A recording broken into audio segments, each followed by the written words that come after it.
하나님 아버지, 우리에게 겨자씨만한 믿음만 있어도 이 산더러 들리어 저 바다에 빠지라 하면 그대로 된다고 하셨으니 우리에게 주신 작은 믿음이라도 그것이 크든지 작든지 굳게 붙들게 하여 주시고 물러가지 말게 하여 주시고 꼭 붙들고 한 걸음 한 걸음 살게 하여 주옵소서. 오늘도 우리에게 믿음 주시고 이 믿음 따라 주의 말씀 듣게 하시는 주님을 찬양하며 예수님 이름으로 기도드립니다. 아멘. 할렐루야. 네, 앞뒤로 좌우로 인사하십시다. 반갑습니다. 네, 잘 오셨습니다. 네, 한 번 더 인사하십시다. 점심을 먹고 나면 이렇게 따라서 점심을 먹고 나면 진짜 잘 왔다는 게 느껴질 겁니다. 네, 말씀보다 점심이 더 만난 교회입니다. 그래서 오신 분들이 식사 꼭 하시고 가시라고. 밥을 먹어야 식구죠. 식구잖아요. 그래서 먼저 가시는 분들, 밥 가신 분들 계시면 식사 같이 하면 더 좋겠다 싶어서 권해봅니다. 사도행전 11번째 말씀입니다. 코로나가 끝나고 나서요, 교회들마다, 목사님들마다 회복을 얘기하면서 회복의 기준을 코로나 이전보다 한 80% 회복됐습니다. 90% 됐습니다. 거의 코로나 전과 같이 됐습니다. 이렇게 말하는 걸 들어본 적이 있습니다. 그러면 코로나 이전에는 괜찮았단 말인가요? 코로나 이전에는 괜찮았던가? 그 코로나 이전의 교회 모습들을 생각하면서 지금 모습들이 그때보다 못하다, 더하다라고 얘기하는 것은 이 기준에 대한 오류가 생긴 게 아닌가 생각을 하는 거죠. 회복이라는 표현을 우리가 이전에 어떤 좋았던 지점으로 회귀로 착각하는 경우가 있습니다.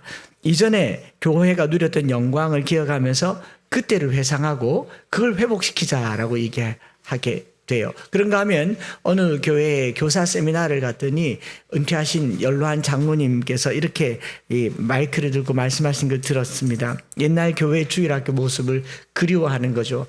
그 옛날에는 이 마룻바닥에 그냥 이 초 발라서 광내던 그런 마룻바닥이었지만 주일학교 아이들이 바글바글했고 북 들고 나가서 쿵쿵쿵쿵 성경학교 한다 그러면 아이들이 막 구름대와 같이 몰렸는데 참 이게 회복되지 않아서 큰일입니다 라고 얘기합니다.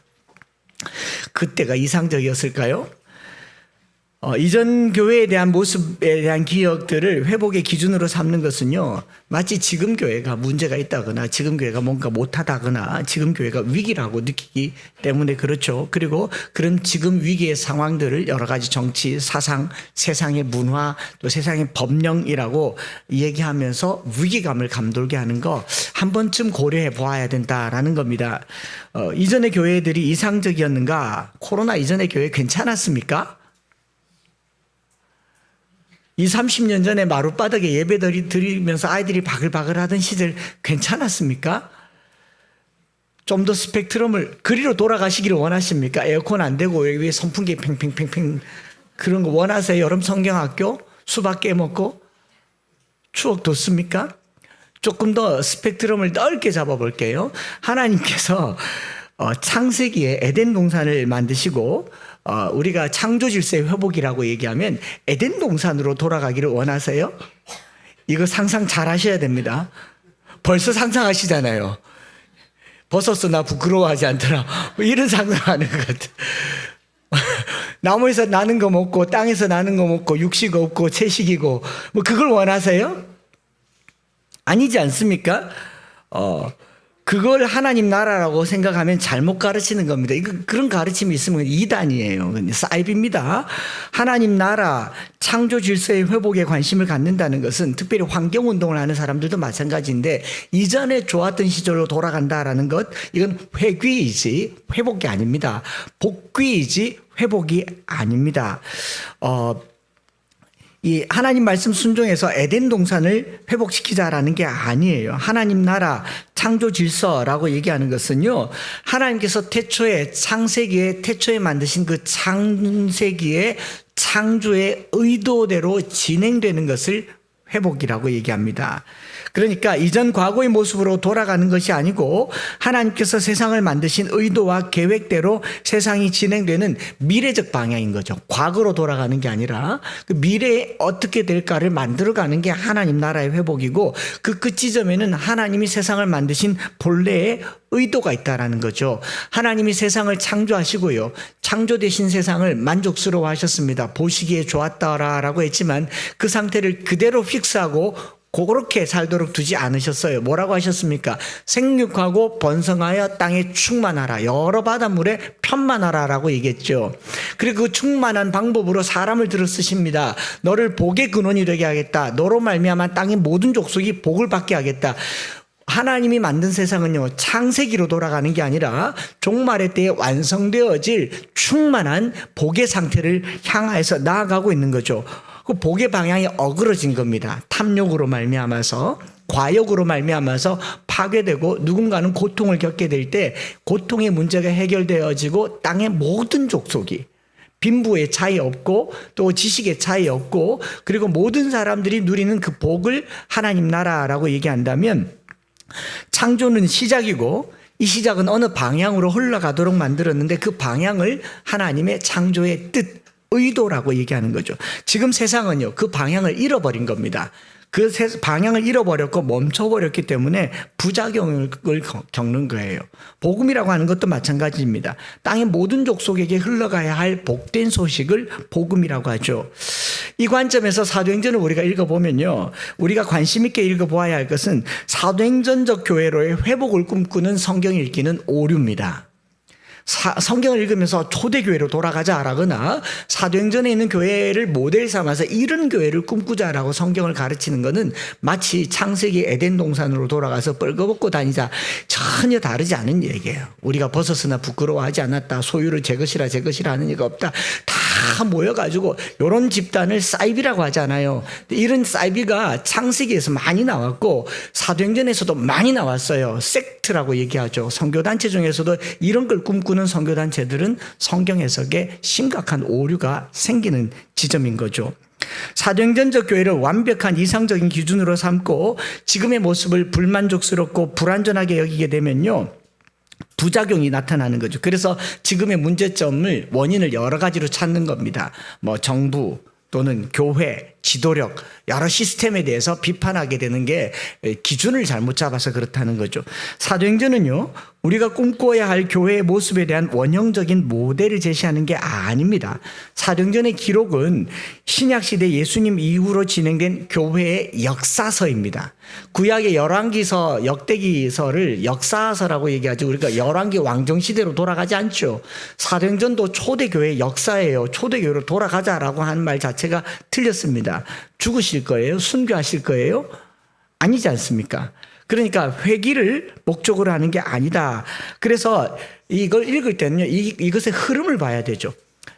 열왕기서를 읽을 때는 열왕기를 통해서 우리에게 메시아가 오실 것이다 라고 하는 미래의 방향을 제시하고 있지 않습니까? 그럼 사도행전을 읽을 때 교회를 통해서 하나님의 나라가 어떻게 이루어질까에 대한 미래적 방향을 갖는 것이 중요하다라는 겁니다. 그런 관점에서 사도행전 6장부터는 교회가 새로운 국면을 맞이하고 있고 그 국면의 노선에 지금 우리들의 교회가 놓여 있다라는 겁니다. 우리가 잘 아는 대로 7 집사가 세워졌고 교회는 더 부흥을 했고, 그리고 끝난 게 아니죠. 스데반의 죽음, 사울의 박해, 이방인에게로 복음이 확대되어서 증거되는, 어떻게 보면 티핑 포인트, 전환점이라고 볼 수가 있을 겁니다. 2장부터 다시 한번 복습 삼아 살펴보면요, 교회는 성장이 필요한 성령의 은혜를 받지만 성령의 충만함의 은혜 못지않게 이 성장통이라고 해야 할까요? 나름의 갈등과 박해와 반대와 어려움을 겪게 됩니다. 성령 충만한 사도들의 모습을 보고요, 사람들이 조롱을 했어요. 조롱만 안 했으면 베드로가 설교할 일도 없었을 텐데, 조롱하고 막 얘기하니까 베드로가 입을 열어서 우리가 술 취한 게 아니다 라고 시작된 설교로 3,000명이 세례를 받았습니다. 반대가 있었는데 역사도 있었어요. 3장으로 넘어가서 안전뱅이, 나면서부터 걷지 못한 사람이 나음을 받았는데 딱 잡자마자 사람들이 막 너나 할 것 없이 모였고 베드로가 복음을 또 전했더니 5,000명이 예수를 믿게 됩니다. 그런데 이게 교회의 부흥이 좋은 역사이지만 이걸로 끝나지 않아요. 이 부흥으로 말미암아서 또 반대가 나타납니다. 4장에 보면 성전 맡은 관리들, 서기관, 장로, 대제사장들이 위협하고 경고합니다. 하지마, 우리 허락 없이 하지마. 그렇지만 안 할 수가 없죠. 안 하는 대신 뭐 합니까? 잠시 멈추다는 것 같았지만 기도합니다. 그리고 다시 말씀을 전했는데 교회가 한 마음과 한 뜻으로 물건을 통용하고 가난한 자가 없더라. 내적인 풍요로움이 시작돼요. 그 풍요로움의 가장 첫 번째가 가난의 문제가 해결됐습니다. 또 교회가 성장을 해요. 반대가 있었지만 교회는 성장을 합니다. 그랬는데 이제는 또 그 안에 보이지 않는 갈등이 생겨요. 아나니아와 삽비라. 다 들은 얘기죠. 아나니아와 삽비라 궁금하시면 유튜브 다시 듣기로 들어가시면 되겠습니다.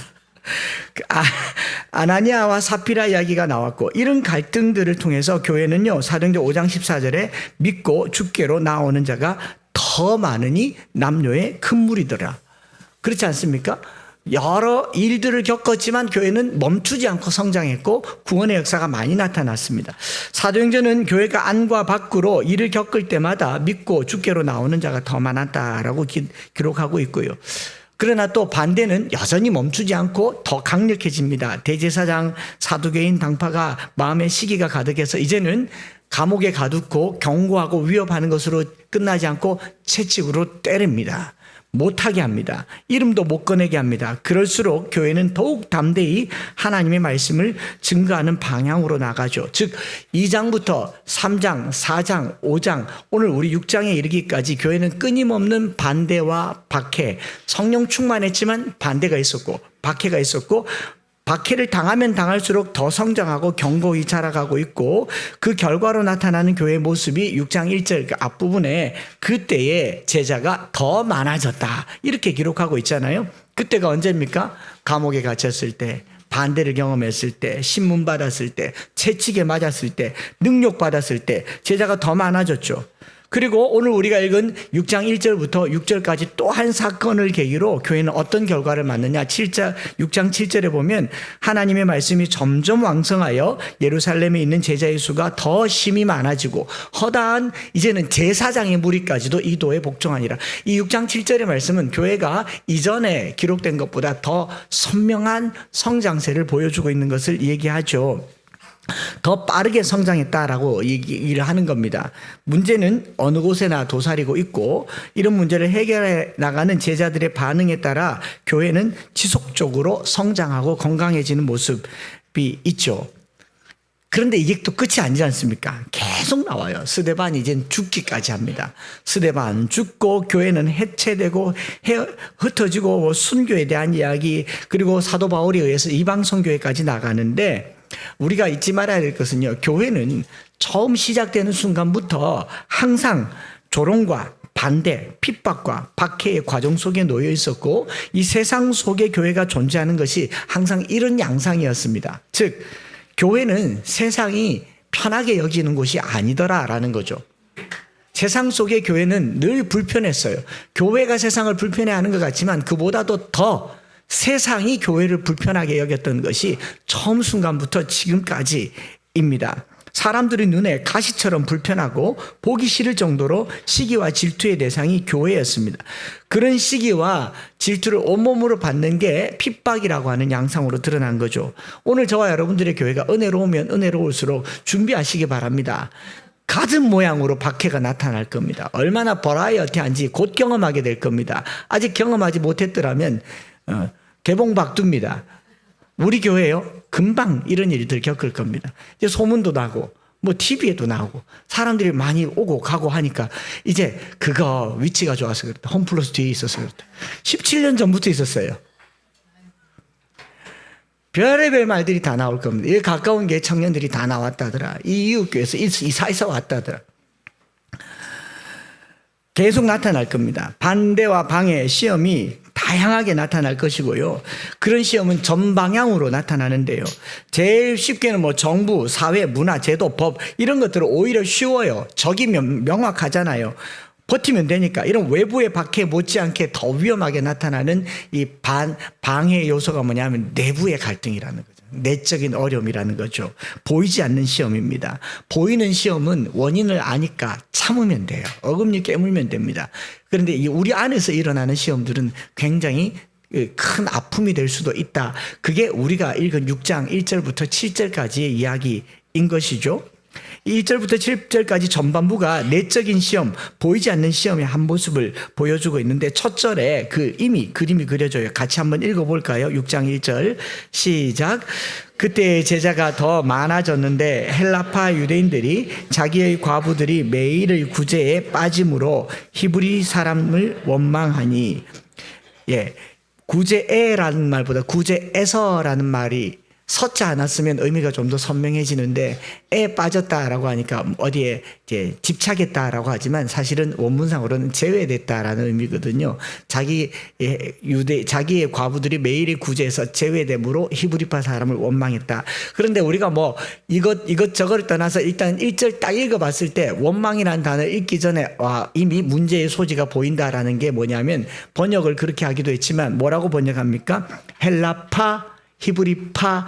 지난 한 주간 동안 우리 이 파 때문에 나라가 온통 소동이었고 우린 이 파 이야기를 더 하지 않겠습니다. 파잖아요. 파라는 말 자체가 이미 우리에게 자극이 되는 단어로 들어오지 않습니까? 그렇죠? 헬라파가 어떤지 히브리파가 어떤지 양파가 어떤지 그건 별로 중요하지 않아요. 이미 이 말 자체가 우리에게 자극이 되는 어휘로 등장하는 거죠. 요즘은 그렇지 않지만 예전에 수도권에 교회 출석하면요, 담임 목사님 고향이 어디냐에 따라서 교인 구성원이 달라진대요. 어떤 교회는 이북 출신 교인들이 사고소복히 모여가지고 그 교회도 떠나지 않아요. 할아버지가 이렇게 말합니다. 너희 할머니를 잊지 마라. 이 의자가 그냥 생긴 게 아니다. 뭐 그런 얘기 한마디 두마디 하면요, 이게 온 이북 사람들, 또 어떤 데는 담임 목사님이 전라도 분이시면 그 시기하여 그러면 그 시기를 아는 사람들만 다 오는 거죠. 그 사투리를 쓰면 경상도 사투리 쓰면 경상도 사람들만 싹 다 모입니다. 이게 뭐 요즘 안 그렇다고 해도 또 그렇죠. 이번에도 뭐 선거를 해보니까 우리나라가 아직도 삼국 시대를 보내고 있는 것 같지 않습니까? 북한, 서한, 동한. 고구려, 신라, 백제가 아니고 딱 북한, 고구려, 동한, 신라, 서한, 백제. 우리가 통일해야 되나? 이게 참 애매한 이런 게 파란 단어가 굉장히 쉽지 않은 표현이에요. 마음이 어려운 얘기예요. 그래서 원망이 생기기 전에 이미 헬라파가 있었고 히브리파가 있었다라는 것 자체가 이 문제의 조짐을 가지고 있었다라는 거 아니겠습니까? 교회 안에 성도들이 많아지면요, 이 성도들 중에 뭐 대학 동문, 여기도 영신 출신이 있어요. 믿음도 없고 세라 하는 사람은 무리가 돼도 질러보는 사람은 영신고등학교 나온 사람들이에요. 그러면 질러보는 거죠. 이 파에서부터 시작되는 겁니다. 파에서부터. 어떤 일로 교회에 원망하는 일이 생겼어요. 원망하는 일이. 성경에 원망하는 일이 생겼다고 하죠. 제가 어릴 적에 우리 모교의 권사님들로부터 교회가 이제 위태로울 때 강력하게 역사하는 마귀가 있는데, 교회를 위험에 빠뜨리는 강력하게 역사하는 마귀는요, 바로 섭섭마귀라 그러더라고요. 들어보셨습니까? 섭섭마귀? 그거예요. 잘 안 나가요. 음란마귀보다도 안 나가요. 일반 세상에서 죄 중에 가장 큰 죄는 괘씸죄라고 얘기하고요, 교회에서 가장 심각한 마귀는 섭섭마귀라고 그런다고 그래요. 섭섭병. 매사에 섭섭해요. 뭐 조그만한 거 하나에 서운하고요, 눈 안 마주쳐도 섭섭하고 악수 한 번 안 해도 섭섭하고, 그건 마귀라고 얘기합니다. 아주 무서운 마귀. 들어오면 안 나가. 히브리파 사람들을 헬라파 사람들이 원망했어요. 자기 과부들이 구제에서 제외됐다, 빠졌다라고 말하는데, 우리가 그냥 우리말로는 좋게 빠졌다라고 얘기하니까 어디에 집착했나 이런 말을 하지만, 이 파라세오레오라는 말은요, 파라란 말은 곁에, 세오레오는 두다인데 곁에 두고 봐야 되는데 곁에 두고 안 보니까 등잔 밑이 어둡죠. 그래서 간과했다라는 말이에요. 영어로는 neglect라는 말을 썼는데 무시한 겁니다. 아예 몰랐으면 잊어버렸다고 할 수 있는데 보고 잊어버렸으니까 무시한 거죠. 내가 눈앞에 있는데 인사를 안 했다, 패싱했다. 기분이 어때요? 못 봤으면 그 자리에 없으면 안 할 수 있죠. 근데 있는데 안 했으면 패싱 당한 느낌이 크잖아요. 그러니까 헬라파 유대인들이 이제 히브리파 유대인들을 원망하는 겁니다. 원망하는데 세번역 성경에는 불평을 터뜨렸다라고 얘기해요. 가지고 있던 걸 터뜨린 겁니다. 공기스모스라는 말도 수근수근거리다가 이게 폭발해 버린 거죠. 이 바로 앞장에 4장과 5장에 한 마음과 한 뜻으로 물건을 통용하던 사람들이에요. 가난한 사람들이 없었어요. 그런데 이게 폭발하게 되는 지점이 바로 여기 있죠. 파에서부터 시작해서 원망으로 가는 거죠. 전통적으로 이스라엘 백성들이 경건하게 여기는 세 가지는 말씀과 기도와 구제입니다. 마태복음 6장에 보면 구제할 때 은밀하게 하라, 기도할 때 은밀하게 하라 이런 표현 있잖아요. 그리고 금식할 때 은밀하게 하라. 기도와 금식과 구제 이 세 가지가 경건을 나타내는 표징이었어요. 그래서 기도하고 금식하고 구제하는 것, 이 구제가 경건이었는데 이 구제를 위해서 초대교회 사람들이 뭘 했습니까? 집을 팔고 밭을 팔아서 사도들의 발 앞에 가져왔고 바로 이 앞에 아나니아와 삽비라가 죽기까지 했으니까 얼마나 충심을 다해서 갔다가 발 앞에 재물들을 두었겠어요. 그래서 예루살렘 교인들이 구제금을 받았고 그래서 공정하게 나누어 주도록 했고 성도들은 나름의 기대를 가지고 있었는데 그 기대가 외면당한 거죠. 제외당한 겁니다. 서로의 물건을 통용하고 재산을 줬는데 교회는 말씀을 따라서 그들의 생계를 책임지고 공정하게 나누어 줄 줄 알았는데 여기서 우리가 알 수 있는 것은요, 의도적으로 무시하진 않았을 거예요. 파라세오레오란 말은 옆에 있긴 있는데 행정상 착오가 생긴 거죠. 여러분, 사람이 옆에 있어도 악수 안 하고 지나가는 걸 의도적으로 지나가는 사람은 못된 사람이고요. 못 보고 지나갈 수는 있어요, 없어요? 있어요. 못 볼 수 있잖아요. 이 사람에게 더 집중하거나 이 사람에게 더 하다 보면 못 보고 지나갈 수 있잖아요. 착오예요. 행정상 착오, 소위 말해서 서투른 행정과 관리로 말미암은 것이어도 원망이 생기는 겁니다. 성령 충만한 제자들이어도 일을 서툴게 할 수가 있죠. 어쨌든 이렇게 생긴 원망이고요. 여러분, 원망이라고 하는 거는요, 이 공기스모스라고 하는 원망은요, 동기를 묻지 않아요. 섭섭마귀가 무서운 이유는요, 섭섭마귀는 상대방의 동기와 의도와 목적을 묻지를 않아요. 일단 내가 섭섭하면 끝난 거예요. 기교 아니요. 여러분, 섭섭한데 못 봐서 그렇겠지, 이해가 됩니까? 어떻게 그럴 수 있나가 되지. 무서운 마귀라고요. 원망은 동기를 묻지 않습니다. 누군가가 섭섭하다라고 하면 이 시작되면 걷잡을 수 없어요. 차라리 말씀드린 것처럼 외부의 박해는요, 어금니 꽉 깨물고 버티면 됩니다. 저항의 대상이 분명해요. 근데 내부의 갈등은요, 해결하기가 쉽지 않습니다. 여기서 누구 편 들어야 됩니까? 헬라파 유대인들의 편을 들어야 됩니까? 히브리파 유대인들의 편을 들어야 됩니까? 이쪽 편을 들든지 이쪽 편을 들든지 모든 책임은 교회의 지도자에게 와요. 왜냐하면 그때부터 뭐가 되냐면 불신이 시작되거든요. 또 실수하겠네, 또 못하겠네. 그 불신은 또 다른 원망을 쌓기 때문에 이 문제를 해결하는 것은 굉장히 신중하게 본문을 깊게 들여다봐야 됩니다. 여러분, 내가 누군가를 이렇게 신뢰, 불신뢰를 기준으로 볼 만큼 내가 그렇게 정확하다고 생각하면 교만한 겁니다. 그보다 더 중요한 성령이 충만한 사람 되시기 바랍니다. 내가 누구를 판단할 자격이나 권한이 있다고 생각한다면 그때부터 성령은 없어요. 내가 더 낮아져야 성령이 보여주는 것을 보게 되는 거죠. 어쨌든 이렇게 해서 7 집사를 세웠고 7 집사가 뭘 했는지는 정확하게 기록되어 있지 않지만 이 일의 결과로 6장 7절에 하나님의 말씀이 점점 왕성하여 예루살렘에 있는 제자의 수가 더 심히 많아지고, 영어에는요 빠른 속도로 많아졌다라고 얘기하고, 심지어는 그 안 믿던 제사장의 무리도 이 도에 복종했다. 당시의 제사장이 이스라엘 전체 한 8천 명 됐다. 꽤 많았다고 그래요. 레위인들이니까 굉장히 많은 사람이 이 도에 복종했다라고 하는데, 여기까지 이제 일반적인 해석을 한 걸로 치고, 여기서 우리가 잘 들어야 될 게 뭐냐면은 이 말씀을 교회의 성장의 전략이나 교회가 어떻게 문제를 해결하면 더 클 수 있을까, 이 문제를 잘 해결함으로 말미암아 교회가 더 성장했다, 교회가 이런 재정적인 문제나 구제의 문제를 직면했을 때 7 집사를 세워서 일을 나눔으로 교회는 더욱 성장했다라고 해석을 하게 되면 조금 이제 어려움이 생길 수가 있겠다라는 겁니다.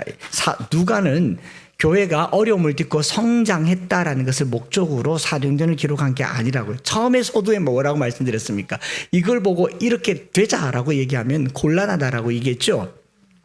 성장을 목적으로 본문을 보면 어려움이 있어요. 왜냐하면 그렇게 크던 예루살렘 교회가 좀 있으면요, 싹 다 사라집니다. 밖으로 다 흩어져요. 그래서 또 누가 말하기를 교회는 모이는 곳이 아니라 흩어지는 곳입니다 하고 모두 해산. 이 다 과거로 회귀하는 것을 생각하기 때문에 그렇습니다. 또는 본문 말씀을 가지고 교회가 성장하려면 이런 성장통이 있다. 교회도 사람이 사는 곳이니 또 사람이 모인 곳이니 약점이 있고 아픔이 있다. 이 문제를 잘 해결하면 더 큰 부흥을 경험한다. 이런 적용들 많이 봤을 겁니다. 그런가 하면 또 재직을 세우는데 이 본문은 단골 본문으로 등장하죠. 장립집사가 될 때 누구를 뽑아야 될까? 지혜와 성령이 어떻게 알아요? 여러분 그거 보고 뽑으셨어요? 우리 장로님들 지혜가 물론 충만하죠. 저는 말 안 하겠습니다. 그거 보고 뽑으신 거예요? 인정해 뽑으신 거예요? 그것도 말하지 마세요. 비밀 투표니까. 뭐 선택을 잘해야 되고 집중을 잘해야 되고 또 그런가 하면은 사도들은 말씀과 기도에 전념하고 집사들은 구제에 전념하고 일을 나누어서 함으로 교회는 체계적으로 커갔다. 여기 집사들이 지금 구제했어요? 복음 전했어요? 사도들이 하는 일을 집사들이 또 하고 있거든요. 사도행전 전체를 두고 볼 때 6장은요, 사도행전에서 복음이 흘러가는 물꼬를 어느 방향으로 틀고 있는데 그 관점에서 다시 한번 볼 필요가 있습니다. 헬라파 유대인의 원망을 들은 사도들은 문제를 해결하기 위해서 접근을 달리하고 있죠. 어떻게 합니까? 헬라파, 히브리파 유대인들을 다 불러서 너희 싸우지 마라. 원망하지 마라. 화목하게 지내라. 라고 한 적이 없습니다. 뭐 했는지 모르겠지만 기록이 없습니다. 또 헬라파 유대인들을 더 많이 구제해 주지도 않았습니다. 구제가 공평하게 이루어졌다라는 표현도 없어요. 그런데 원망만 없어졌어요. 그걸 다루고 있는 본문을 조금 더 읽어보겠습니다. 6장 2절부터 4절 같이 한번 읽어요. 시작. 12사도가 모든 제자를 불러 이르되 우리가 하나님의 말씀을 제쳐놓고 접대를 일삼는 것이 마땅하지 아니하니 형제들아 너희 가운데에서 성령과 지혜가 충만하여 칭찬받는 사람 7을 택하라. 우리가 이 일을 그들에게 맡기고 우리는 오로지 기도하는 일과 말씀 사역에 힘쓰리라 하니. 여기 번역된 어휘에서 뉘앙스가 어떤 뉘앙스가 있냐면요, 말씀을 제쳐놓고 접대를 일삼는 것이 오로지 기도하는 일과 말씀 사역에 힘쓰리라, 이렇게 얘기를 하니까 이 구제하고 접대하는 일은 좀 덜 중요하고 기도하는 일과 말씀하는 사역을 하는 일이 더 중요한 것처럼 느껴지기도 하면서 교회에서 교회의 본질은 말씀과 기도입니다, 이게 전부입니다 라고 말하는 거, 이거 조금 생각해 봐야 되고요. 또는 목회자는 말씀만 전하면 되지 그 목회자가 인사, 재정, 행정에 참여해서는 안 됩니다. 이건 우리가 하겠습니다. 당회가 하겠습니다. 장립집사들이 하겠습니다. 이렇게 하는 것도 이 본문을 조금 우리가 흐트러지게 보는 것 아닌가 싶은 거죠. 자세히 보시면 거기에 풋노트가 있어요. 4번 매일의 구제 이런 표현도 있고 그렇지 않습니까? 또는 이 접대, 재정 출납 또는 기도하는 일과 말씀 사역, 말씀의 봉사 뭐 이런 표현들 돼 있는데 본질이 뭔가? 교회의 본질은 말씀과 기도다라고 얘기를 하고, 그러면 구제하는 일은 비본질입니까? 주방에 설거지하는 일은 비본질입니까? 성가대는 비본질입니까? 이거 이렇게 나누려고 나눈 게 아니라고요. 6장에 7집사를 세운 것은 구제의 일을 하고 사도들은 말씀을 전하기 위한 일인 것 같지만 실제로 성경을 더 읽어보면요, 7집사는 구제의 일을 하지 않고 사도행전 7장부터 보면 이 스데반이 구제합니까? 말씀 전합니까? 말씀 전하죠. 8장의 빌립은 말씀 전합니까? 구제합니까? 말씀 전하죠. 이런 것들을 두고 보면 더 열심히 말씀을 전하죠. 사도들이 사회 사업을 목회적인 일보다 열등한 것으로 간주했거나 그 일의 존엄성을 손상시켰다는 암시가 전혀 없습니다. 금방 화면에 나온 것처럼 1절에 매일의 구제, 디아코니아, 매일 봉사하는 일이라고 섬기는 사역이라고 얘기를 한다면 4절에 말씀 사역도 디아코니아라고 얘기하거든요. 구제도 디아코니아, 그 다음에 사역도 디아코니아, 다 봉사라고 얘기를 하는 겁니다. 어떤 사역도 다른 사역보다 우월하지 않습니다. 반대로 어떤 사역도 다른 사역보다 열등하지도 않습니다. 둘 다 본질이라는 거죠. 설거지하는 것도 본질이고 뭐 성가대 하는 것도 본질이라는 겁니다. 예전에 지금은 초대형 교회이지만 서울에 있는 한 교회가 많이 성장해서 한 3천여 명이 되니까 이제 그때 1:1 제자 양육을 하던 고 하용조 목사님께서 교회 제자들이니까 우리가 예수님 제자들이니까 교회 청소를 매주 했단 말이에요. 우리 토요일에 하듯이 청소를 매주 했는데 이 성도들이 한 3천여 명 되니까 청소할 것도 많아지고 교회 일도 많아지니까 이제 재직들이 나와서 청소는 용역에게 맡깁시다 이렇게 된 거예요. 목사님 입장에서는 이게 자기 가르침과 너무 상치가 되어서 모든 게 다 주님 일이니 내가 하나님을 예배하는 이 일을 다른 각도로 해봐야겠다 해서 토요일마다 화장실 청소를 했대요. 3,500명, 지금은 뭐 수만 명이지 않습니까? 3,500명 되는 교회에 화장실 청소를 하니까 이제 장로님 이하 성도들이 난리가 났어요. 아, 목사님 그러지 마시라고 놓으시라고 했더니 그 고 하영조 목사님께서 저는 지금 예배하고 있습니다. 이것도 예배입니다 라고 말했다는 거죠. 유명한 일화예요. 제 이야기가 아니고. 그때 성도들이 뭐 지금은 용역도 쓰고 고용도 하고 여러 가지 것들도 하지만 일자리 창출 차원에서도 하지만 성도들이 교회에서 하는 여러 가지 일에는 귀천이 없고 또 본질 비본질이 없고 모두가 다 하나님을 향한 디아코니아 섬김이라는 거죠. 섬김이라는 측면에서 사도들이 하는 일을 나누지 않았다라는 게 이 이야기의 핵심이에요. 그러면 뭐냐면은 구제하는 것과 말씀 섬기는 것을 나누지 않았다라는 겁니다. 여러분 구제할 때 기도 안 하겠습니까? 또 말씀 보면서 구제를 안 하겠습니까? 이 둘은 항상 같이 가야 되는데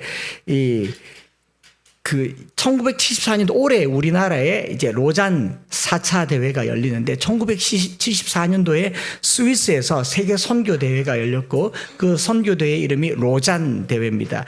로잔 대회가 열렸을 때 150여 개국에서 3천여 명의 사역자들이 와서 복음 증거를 위해서 우리가 어떻게 이 세상을 섬길까를 얘기했을 때 이제 진영이 딱 나누어졌어요. 헬라파, 히브리파처럼 그리스도의 복음을 전해야 된다라고 하는 오로지 십자가파가 있고 그러나 우리가 복음을 전하려고 하는 모든 나라는 가난의 문제를 앓고 있기 때문에 빵을 줘야 된다. 빵이 먼저냐 복음이 먼저냐를 가지고 심각하게 우선순위를 가지고 얘기하고 있을 때에 존 스토트 목사님이 홀리스틱 미션이라는 표현을 쓰면서 통전적 선교, 복음을 전하는 현장에서 나타나는 모든 일은 다 선교다 이런 표현을 썼어요. 복음을 전하기 위해서 하는 모든 행동은 선교다. 미용사가 머리 자르는 것도 선교며 사업을 하는 것도 선교며 거기에는 선후가 없다. 생명을 다루는 응급한 지점에는 복음을 전해야 되지만 이 땅에 살아가는 모든 사람들에게 미쳐지는 그리스도인들의 선한 행동은 다 복음 증거다라고 얘기했어요.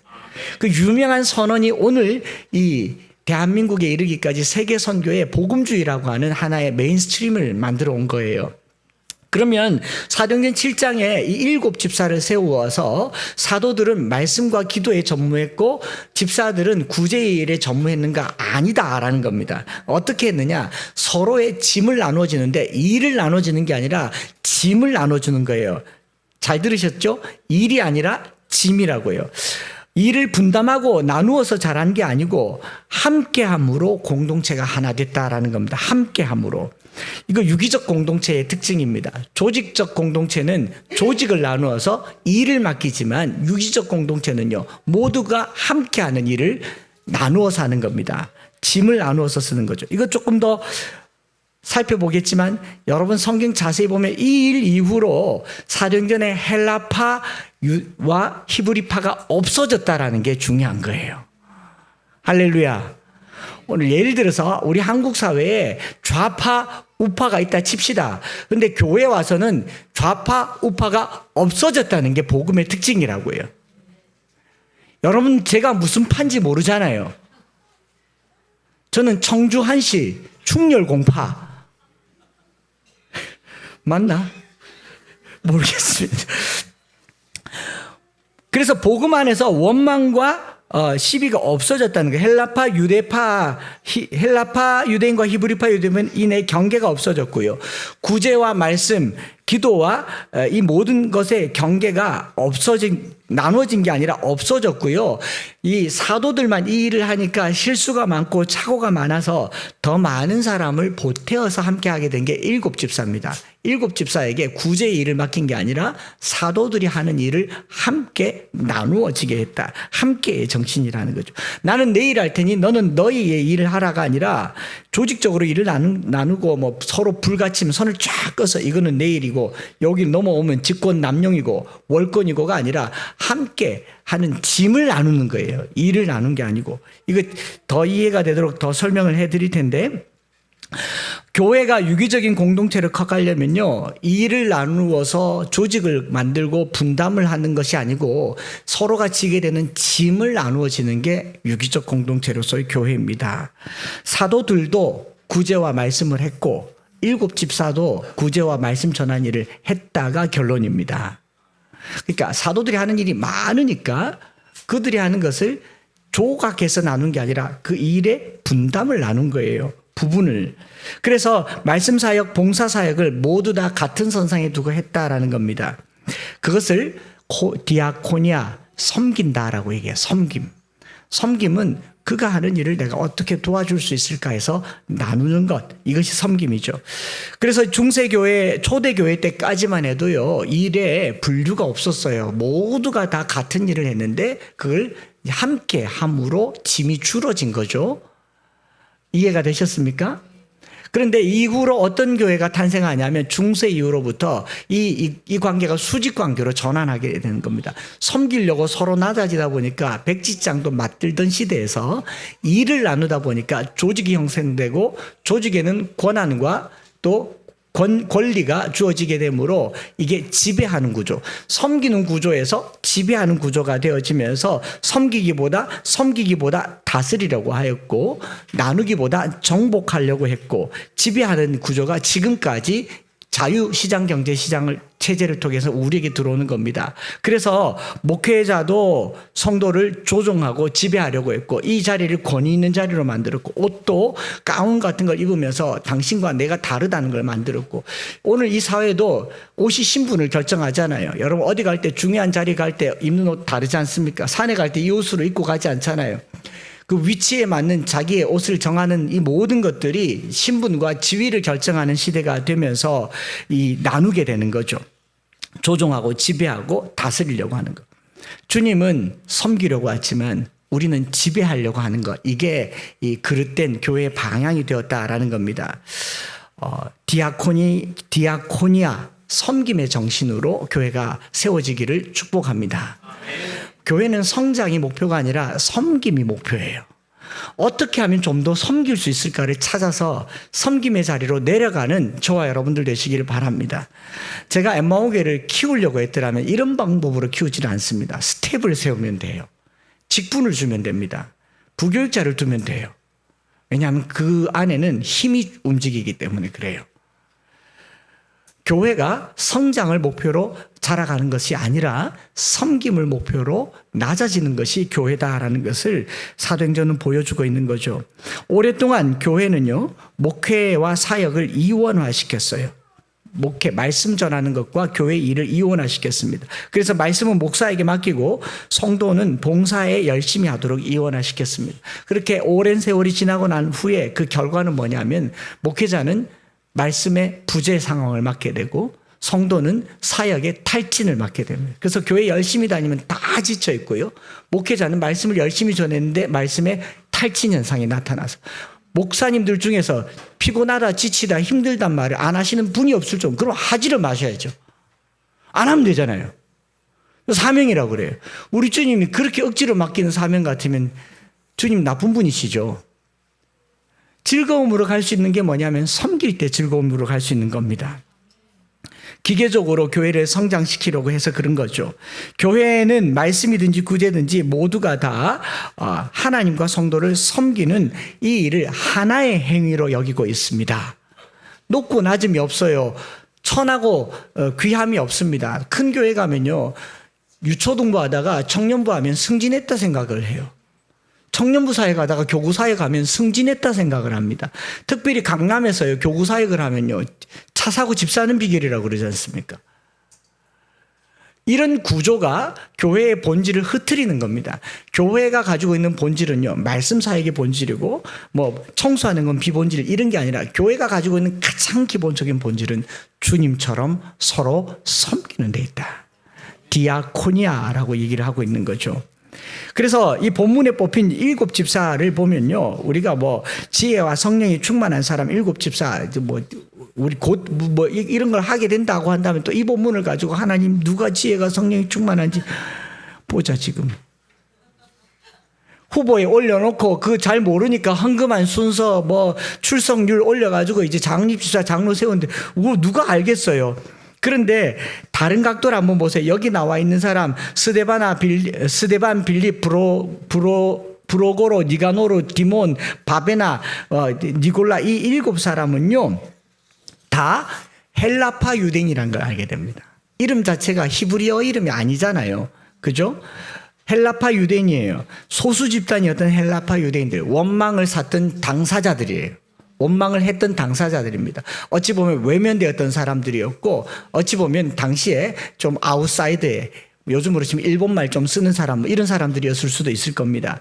그런데 7 사람이 다 헬라파 유대인이라는데 우리가 조금 주목을 해볼 필요가 있어요. 그러니까 다 성령 충만했거든요. 다 성령 충만했는데 이 7명이 유난히 성령 충만해서가 아니라 제가 판단하기에는, 이건 주님께 물어봐야 되겠지만, 이들이 다 헬라파 유대인이었고, 이 헬라파 유대인들로부터 복음이 어떻게 시작되냐면은 8장에 빌립으로 말미암아 에디오피아 여왕의 내시 간다게에게 복음이 전해지죠.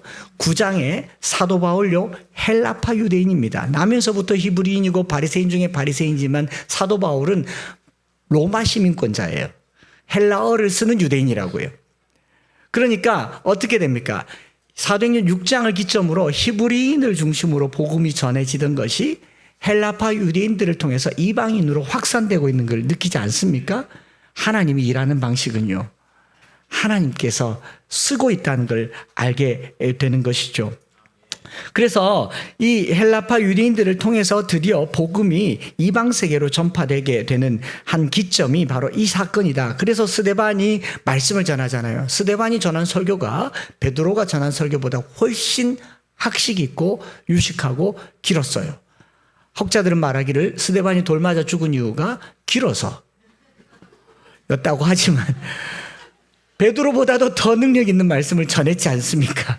저도 곧 돌 맞을 것 같은데 이쯤에 마무리를 해야 될 것 같습니다. 제가 오늘 말씀의 제목을 충만과 충동이라고 적은 이유가 뭐냐면 이 이야기의 결론이죠. 초대교회가 성장하기 위해서 조직을 나누고 일을 나누고 잘 시스템을 만들어서 교회가 성장했다라고 보는 게 아니고, 성령 충만은요, 흘러 넘치는 겁니다. 성령이 충만해서 흘러 넘칠 때는 이 이방인에게까지 흘러 넘치는 은혜가 있었어요. 은혜, 이 하나님께서 우리를 섬기시는 그 섬김에는 충만한 은혜가 있었습니다. 근데 이 은혜가 바닥을 치면요, 충동을 하게 돼요. 충동한다라는 말을 제가 사전에서 보니까 영어 성경에는 stir up이라고 되어 있는데, stir up은 이 휘젓다라는 말이거든요. 여러분이 휘저어 보면, 바닥이 고요한 것도 휘저어 보면 이게 수위가 높아지고 흔들흔들하면서 찰랑찰랑거리잖아요. 바닥난 은혜는 휘저어야 넘쳐 보이거든요. 오늘 우리가 교회 일을 할 때 충만해서 일을 할 건가, 충동되어서 일을 할 건가? 선교를 할 때도 자극적인 뭐 이슬람은 어떻고 저기 가난한 나라는 어떻고 북한의 지하교회 가정교회 이러면서 마음에 동기를 주는 건 이건 충동질이에요. 성령이 충만하면 내게서 넘쳐나는 은혜가 북한에도 중국에도 제3세계에도 이슬람 세계에도 네오 세계에도 흘러가는 게 성령의 역사입니다. 오늘 우리가 스데반이 지금 천사의 얼굴을 하고 앉아있는 이 앞에 누가 있습니까? 메수하에서 거짓 증거하는 사람들을 충동하잖아요. 성령이 역사할 때는 흘러 넘치는 은혜로 서로 섬김이 가능한데 충동되면 원망하고 불평하고 그다음에 거짓을 말하고 가짜 정보에 쏘가들고 자극되고 미워하는 게 이게 충동 아니겠습니까? 이 6장 전체에 이 두 단어가 제게 이렇게 매지가이처럼 쑥 들어와서 나는 충동받아서 주님의 일을 하는 사람인가, 충만해서 주의 일을 하는 사람인가. 사도들이 지혜와 성령이 충만했고 은혜와 진리가 충만해서 무슨 일을 하든지 나눠서 하는 게 문제가 되지 않아요. 문제를 해결한 게 아니라 성령으로 충만한 줄 믿습니다. 문제를 해결하려고 하는 순간요 충동이 돼요. 헬라파 유대인들의 말을 듣고 히브리파 유대인들의 말을 듣고 야 여기 앉아봐라, 너 앉아봐라, 너 왜 그러나 이랬으면요 그 일 이후로도 계속 의심사고 원망사고 문제가 꼬리에 꼬리를 물었을 겁니다. 그런데 성령 충만했더니 이 사건은 이걸로 끝. 오히려 충만해서 스데반을 통해서 복음이 전해집니다. 오히려 충만해서 빌립을 통해서 복음이 전해져요. 오히려 충만해서 사도 바울을 통해서 이방 세계에 복음이 전해져요. 오늘 우리 교회가 문제에 집착하지 마시고 충동되지도 마시고 자극도 받지 마시고, 이번 선거 보셨죠? 온 천지 충동합니다. 범죄자들의 집단. 우리는 아닌 줄 아세요? 압수수색 30번, 40번, 50번 받아보세요. 여러분 전화번호 탈탈 털려보세요. 우리는 범죄자들의 집단입니다. 몰라서 그렇지. 집에 CCTV만 하나 달아놔도 여러분들 누구도 누구를 충동하지 말았으면 좋겠어요. 우리는 성령이 충만한 사람으로 살았으면 좋겠습니다. 상황을 보면 충동이 됩니다. 이게 보세요. 헬라파 유대인과 히브리파 유대인들의 이 상황은 충동적이에요. 여기 못 받았네. 충동입니다. 그래 성령이 충만하면요 복음이 전해지고요 원망이 충동이 되면 갈등이 생기지 않습니까? 그래서 제가 오래 전부터 불렀던 찬양으로 이 찬양으로 함께 기도하려고 하는 게 뭐냐면요 우리의 감정과 상황들을 가지고 그걸 해결하려고 하면 계속 충동될 겁니다. 이 사람 이야기 듣고 저 사람 이야기 듣고 한번 뭐 시뮬레이션만 돌려봐도 돼요. 우리 두 분이 좀 갈등이 있었는데 따로따로 불러와서 얘기해 보면 반드시 뭐 해야 되냐면 대질해야 됩니다. 그제 한 이야기인데 어떻게 그렇게 다룰 수 있어? 내 그리 말 안 했다. 요즘은 다 녹음한다면서요. 다 충동이에요. 오늘 이 시대 우리를 만들어가는 정서는요 증거를 가지고 또 그 워딩을 가지고 우리를 충동질해요. 그런데 사도들이 지금 뭘 하고 있는가 보면 지혜와 성령이 충만한 사람을 찾아요.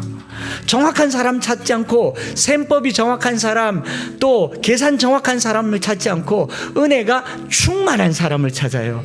저는 우리 교회가 하나님의 영으로 충만하기를 축복합니다. 뭐 여기 노래 잘하는 사람, 계산 개수 잘하는 사람, 숫자 정확한 사람 필요 없지는 않아요. 그러나 충만한 분들이 되시기를 바라고 가정에서나 집에서나 충만한 은혜가 지배하시기를 축복합니다. 천사의 얼굴을 가졌던 이 스데반 천사의 얼굴이 어떤 얼굴이냐고 묻길래 제가 이런 얼굴이라고 했더니 돌 맞을 뻔했습니다. 제 생일이 10월 4일입니다. 천사. 네. 스데반의 얼굴이 어떻게 하면 천사 같겠어요? 스데반이 충동하는 그 사람들을 마주 봤으면 열이 올라왔을 겁니다. 또는 두려움이 올라왔을 거예요. 스데반이 주님을 바라봤더니 보좌 우편에 앉으신 주님을 바라봤더니 그 주님의 투영된 스데반의 얼굴은 천사와 같았어요. 7장 맨 끝절에 가서 보면 이 죄를 저들에게 돌리지 마옵소서. 누가 한 말이에요? 예수님이 한 말이잖아요. 스데반이 예수님께 집중했더니 충만함이 나타나더라. 한 주간 동안요 주님께 집중하시고 주님 얼굴 바라보시고 상황을 보면 충동이 일어나요. 주님을 보면 충만이 일어나는 줄 믿습니다. 이 찬양을 함께 고백하십시다.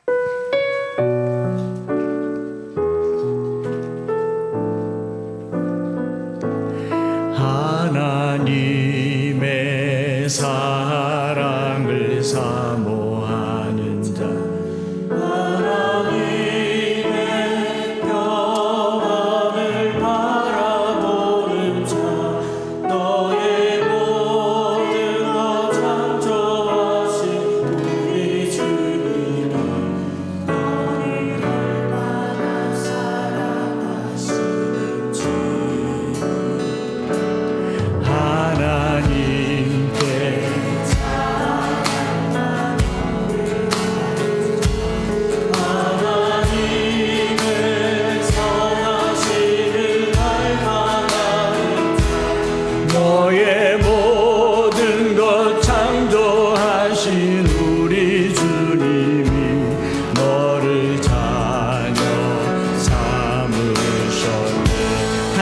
사랑의 눈.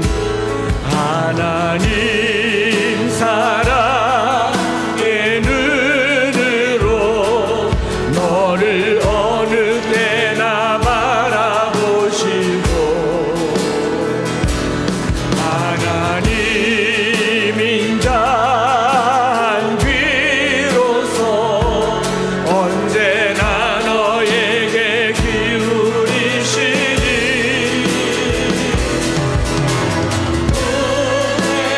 밝은 빛을 비춰주시고 너의 작은 신음에도 응답하시니 너는 어느 곳에 있든지 주를 향하고 주만 바라볼지라.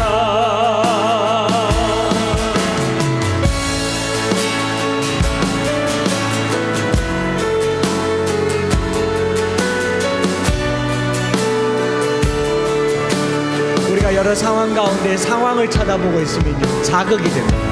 상황만 바라보고 있으면 충동질이 돼요. 근데 주님께서 그렇게 말씀하십니다. 보좌 우편에서 날 좀 보라고, 날 좀 보라고. 천사의 얼굴을 갖도록 하나님 사랑의 눈으로. 하나님 사랑의 눈 너를 어느 때나 바라보시고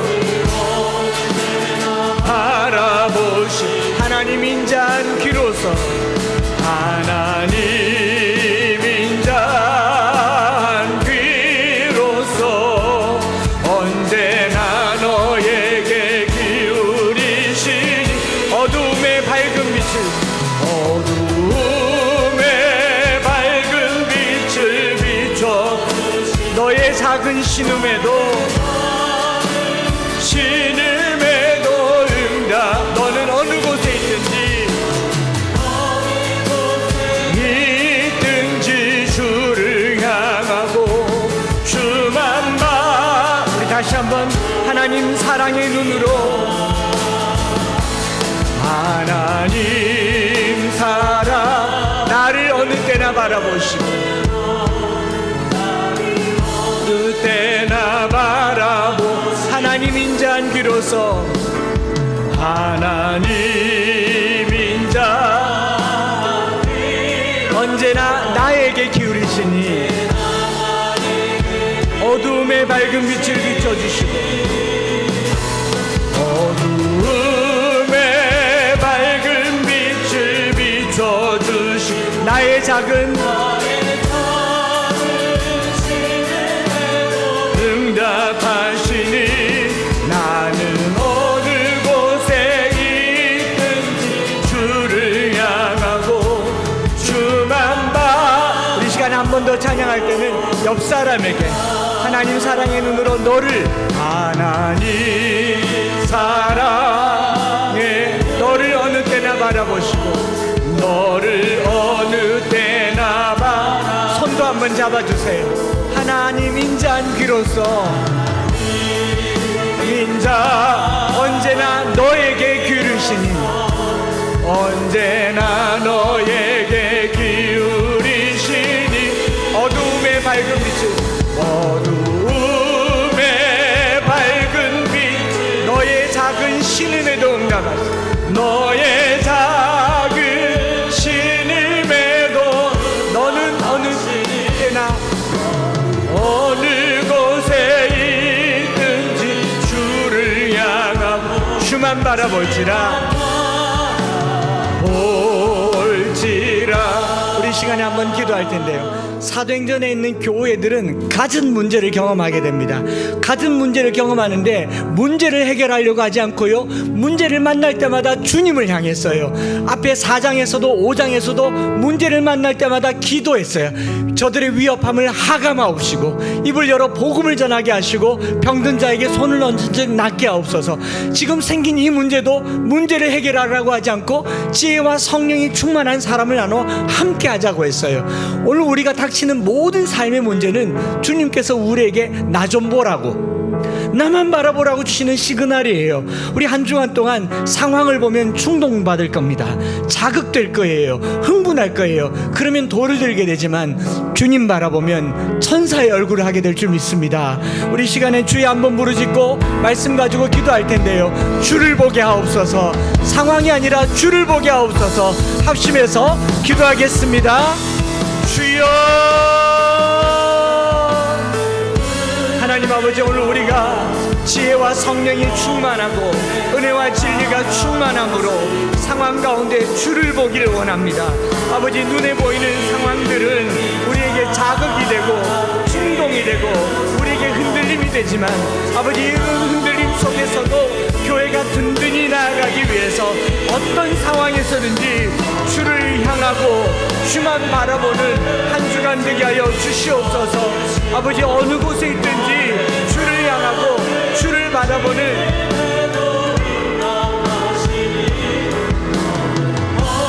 우리 모든 삶이 되기를 원합니다. 하나님, 아프기도 하고 또 넘어지기도 하고 쓰러지기도 하고 여러 문제에 직면하게 되지만 문제에 충동받지 않고 주만 바라보고 주를 바라보고 주를 향하는 이 한 주가 될 수 있도록 축복하여 주시옵소서. 주님, 주여, 하나님 인자 귀로서 언제나 너에게 기울이시니 어두움의 밝은 빛을 나의 작은 신음에도 응답하시니 어느 곳에 있든지 주를 향하고 주만 바라보시라.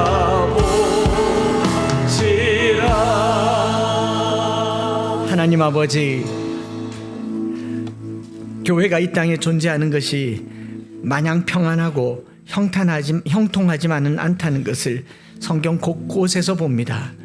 그러나 이런 반대와 어려움과 갈등과 시험에도 불구하고 교회가 든든히 세워지는 그 과정에는 성령으로 충만한 집단이 있는가 하면 충동하는 집단이 있는 것도 보게 됩니다. 우리의 마음을 획책질하는 어둠의 모든 소리를 잠재우게 하여 주옵소서. 원망의 모든 소리를 잠재우게 하여 주시고 성령으로 충만하게 하여 주옵소서. 우리가 조직적으로 일을 나눈다고 일이 되는 것이 아니라 성령이 충만할 때 함께하는 공동체가 되게 하여 주옵소서. 서로의 짐을 지게 하여 주옵소서. 모두가 사는 삶의 현장이 복음이 증거되는 곳 되게 하여 주시옵소서. 공부를 하는 것도 일을 하는 것도 살아가는 모든 삶의 영역에 우리가 사는 것이 복음 증거가 되게 하여 주시옵소서. 하나님, 교회가 나아가는 방향을 보게 되었으니 한 주간 동안 주를 향하고 주만 바라보기를 원합니다. 상황은 내 마음을 뛰게 하고 심장을 박동질 치게 하며 마음을 획책질하지만 하나님, 이런 충동에 놀아나지 않고 성령으로 충만케 되는 우리 모든 성도들이 되게 하여 주시옵소서. 주님 앞에 예물을 구별하여 드립니다. 10의 1조를 드리고 주일 예물을 드리고 감사헌금, 구제헌금, 선교헌금, 비전헌금들을 드렸습니다.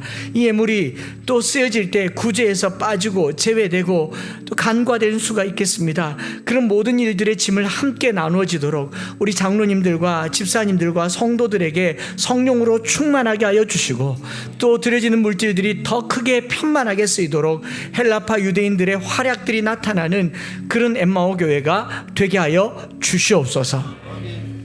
주 예수 그리스도의 크신 은혜와 아버지 하나님의 변함없으신 사랑하심과 성령 하나님 위로 교통 충만 역사하심이 오늘 우리 안에 모든 충동들이 주를 바라봄으로 천사와 같이 되고 성령이 충만하여서 복음을 증거하는 삶으로 전환되기를 소망하는 사랑하는 모든 성도들 위해 이제로부터 영원토록 함께 있을지어다.